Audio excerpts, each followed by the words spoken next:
Hi, good morning, afternoon, evening, whenever you're watching this. For me, it's like um 11:30 p.m., so it's nighttime.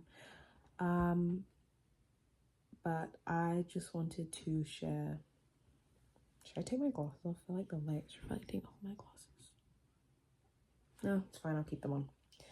Um, I just wanted to share a poem that I wrote. Well, I don't know if it's a poem or a short story because it's kind of long. Actually, it's kind of a journal entry. It's a journal entry, but a poem is inside the journal entry. So let me just read it because it kind of summarizes my a portion of my life. Let's see if I can move this light. So it's, oh my gosh. Okay. Never mind. I'm just gonna leave it. Okay, I'm recording again because I decided to take off my glasses, but I also don't have my contacts on, so I can't see. But it's okay. So without further ado, here's the poem slash story slash journal entry. Something I did all the time as a child was write. Just to keep a mental and physical checklist, here's a list of the things that little Michelle loved doing. Reading, writing stories and poems and songs for movies, running, riding my bike, being flexible, being healthy and strong. But today I will just focus on writing. I was talking with one of my former tandem partners and we were talking about hobbies. I told him I used to like writing stories and poems, and he asked me why I stopped, but I didn't know what to tell him. So today, I will write a poem. The Great Fixer-Upper, a poem by Michelle Eweka. I still remember my first day in The Great Fixer-Upper. I left my home at home, and I kissed my old life goodbye. To be fixed, of course, because that's what people do. I had built my life, but now it was time for me to get fixed up.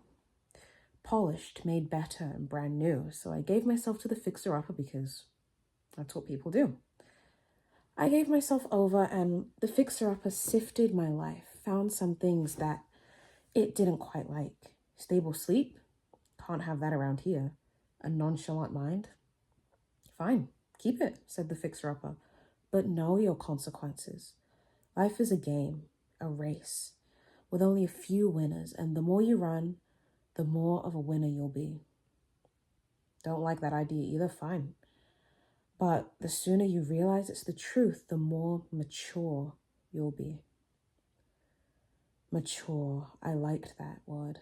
A shiny word that people can see. So I took my calm mind and my sleep and I gave it to the fixer-upper. They'll come back to me after I earned them from winning the race, you see. But there was something else that caught the fixer-upper's eye like a stubborn, immovable rock. It was joy, or rather the ability to enjoy. Enjoy life, enjoy people, enjoy moments. No, said the fixer-upper. You cannot have this. At least, not now. You must run the race. You have competitors. You have opponents.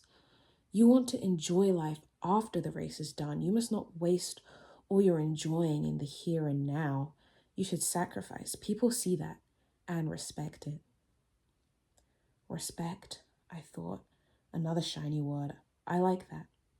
So I gathered up all my ability to enjoy and I gave it to the fixer-upper. Besides, it won't be necessary. Now I can focus on what's really important. So I focused. I played my part and I played it well.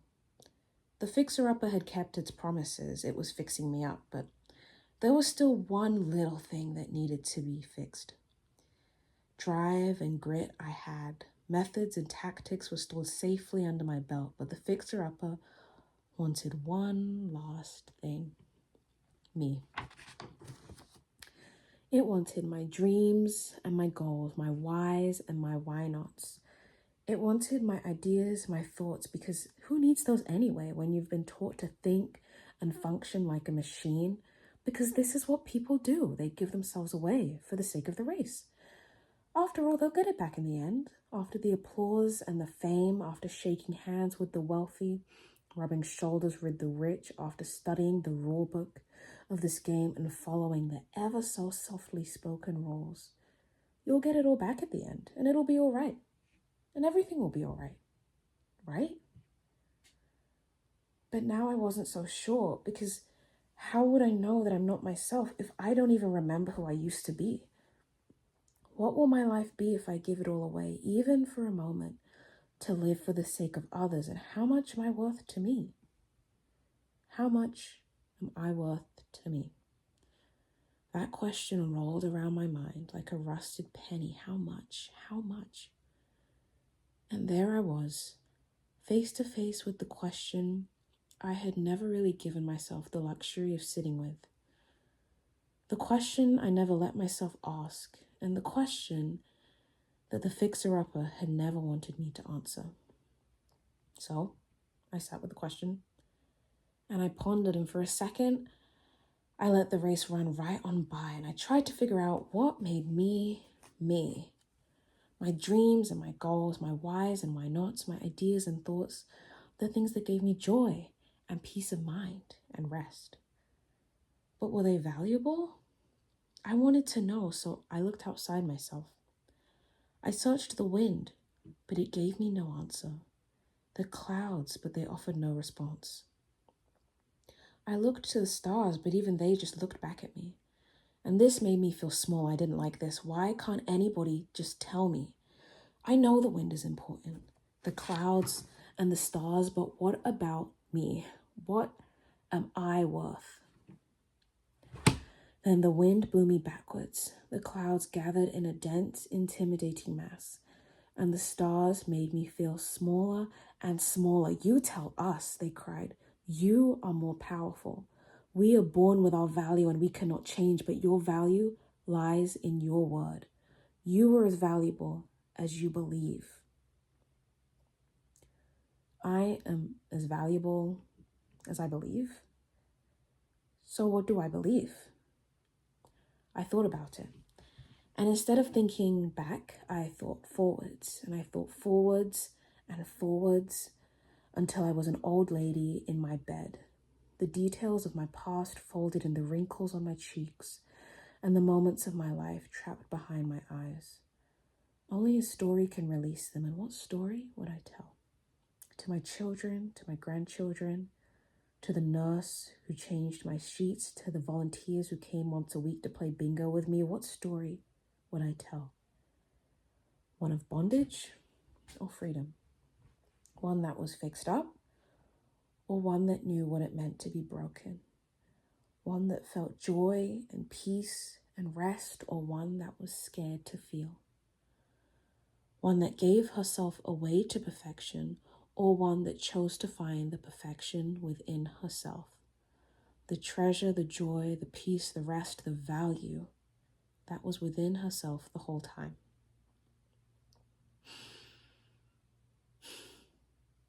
And with a long exhale, I came back to the present. I gathered my courage because I knew what I had to do. I carried myself, or all that was left of me, all the way up to the great fixer-upper. No, I simply said, you cannot have me. I choose to keep my dreams and my goals, my whys and my why nots, my ideas and thoughts. They are in me for a reason, and I choose to value them because I choose to value me. And then I walked away.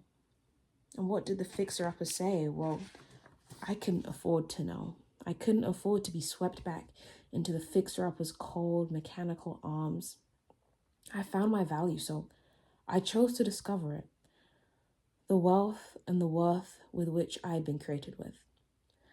But this was not easy. The fixer-upper had stripped me bare. It had taken my joy, my peace, and it left me with a strong discomfort that felt like it could only be satiated by him. But I couldn't go back anymore. I had to find myself. It would take time and pain and tears and questions. It would take all of me. But this time, I was okay with that.